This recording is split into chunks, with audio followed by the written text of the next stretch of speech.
focus on God, not on circumstances. Let us fix our eyes on Jesus, the pioneer and perfecter of our faith. Hebrews 12, verse 2. Faith does not consider circumstances, it only focuses on God. Without faith, you will not be able to do anything God asks of you. God asked Noah to build a boat in a place where no one knew what the word rain meant. And he did it because he had faith. God asked Moses to be the deliverer of his people, Exodus 3, verse 10.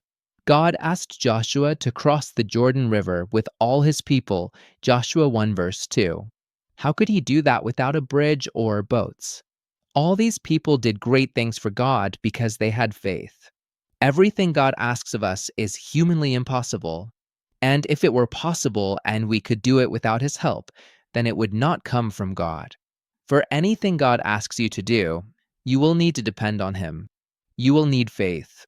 Seminary and college cannot provide you with the resources you need to do God's work because those resources are primarily spiritual and can only be obtained in the secret place. God asked Moses to speak to Pharaoh, but he did not believe he was capable of doing so. So he rejected the mission. If Moses had possessed the eloquence he believed necessary to fulfill the mission, we have reason to believe that he would have accepted God's call. God is not looking for people with ability, but with availability. What Moses had to learn, and so must we, is that without God, no degree of eloquence or human training is sufficient, whereas with God, even the least eloquent and trained of men would be a powerful instrument. Enough of looking at ourselves or our limited resources.